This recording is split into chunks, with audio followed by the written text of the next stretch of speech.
মূলত ঘটনা হচ্ছে শহীদ নূর মুস্তফা বাবা মা তার বাবা 1992 সালে বাংলাদেশে প্রবেশ করা, এরকম অনেক ফ্যামিলির মধ্যে এক অন্যতম আর কি। তো তাদের এখানে স্বাভাবিকভাবেই তারা এনআইডি ম্যানেজ করা হয় নাই, কিন্তু তারা এখানকার সেটেলার যারা থাকে, সেটেলার রোহিঙ্গা মানে তারা ওই যে ইসের রোহিঙ্গা না আর কি, ক্যাম্পের রোহিঙ্গা না, যারা রিসেন্ট টাইমে 16-17 সালে ঢুকছে।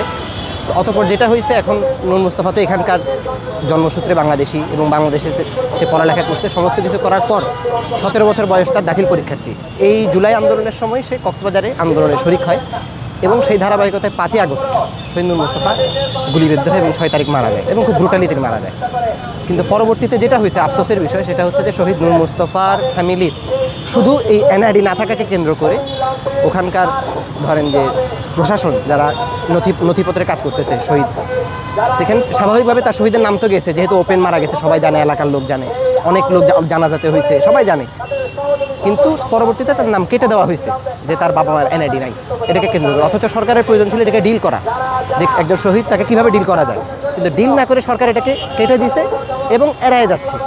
তো এটা হয়তো এভাবেই করে থাকতো যদি না জুলাই রেকর্ডস আমরা যখন গেছি, আমরা এক পর্যায়ে হঠাৎ করে আবিষ্কার করলাম যে একজন শহীদ আছে যার স্বীকৃতি নাই, এবং সেটা গত মাস থেকে মার্চের মধ্যখান থেকে আমরা টানা এটা নিয়ে অ্যাক্টিভিজম চালাচ্ছি, প্রচুর আওয়াজ করছি অনলাইনে অফলাইনে, কিন্তু এরপরও এখনও পর্যন্ত সরকারের টনক নড়ে না এবং কেউ এটা নিয়ে কোনো মানে হইতে পারে যে এটা লং টাইম প্রসেসের বিষয় থাকতে পারে লিগ্যাল, কিন্তু কেউ একটা রিঅ্যাকশনও জানায় নাই যে একজন শহীদকে যে সম্মান দিতে হবে। এটা দুঃখজনক।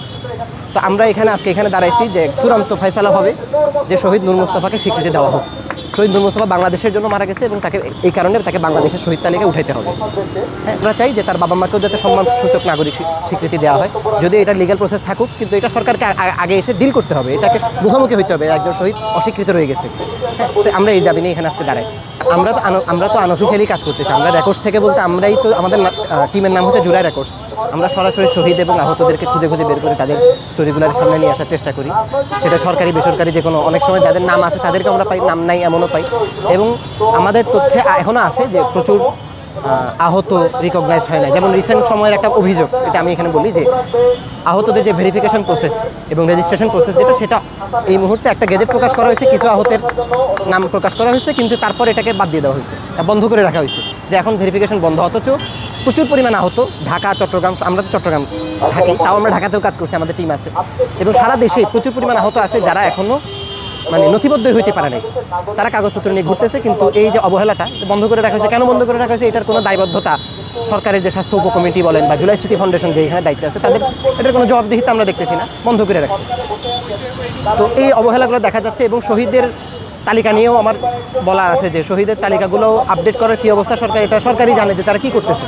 হ্যাঁ, যে অফিসিয়াল আমরা জানি যে বৈষম্য বিরোধী ছাত্র আন্দোলন থেকে অফিসিয়ালি বলা হয়েছিল 1581 জন শহীদের কথা, কিন্তু তারা তালিকা পুরো করতে পারতেছে না, 700 সামথিং করা হয়েছে বা 800, আমি যদি লাস্ট আপডেট জানি না।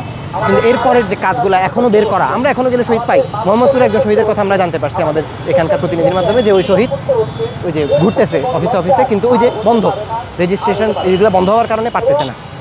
তো এই অবহেলাটা চলতেছে আর কি সব জায়গায়, এটা দুঃখজনক। তো সরকার এটা অবশ্যই করুক, নয়তো এখানে কারা লায়াবল তাদেরকে জবাবদিহিতা করা হোক, জিনিসগুলোকে পলিসি আবার গুছানো হোক, সিস্টেমেটিকভাবে সবাইকে জেনে ঢুকা যায়। এবং স্পেশালি ওই যে ডিএনএ ফরেন্সিক যে রায়ের বাজারে যে মোর দেন 100 যদি জানি প্রচুর ওখানে মৃতদেহ আছে, ওগুলার নথিবদ্ধকরণ কিন্তু আমরা এখনও পর্যন্ত কোনো আপডেট দেখতেছি না। এটা দুঃখজনক। আসলে মনে হয় যে এটা সরকারের অবহেলা, যে যেই শহীদ এবং আহতদের কোরবানির উপর এই সরকার দাঁড়াইছে, তাদের একটা অবহেলার জায়গা এখানে পরিলক্ষিত হয়।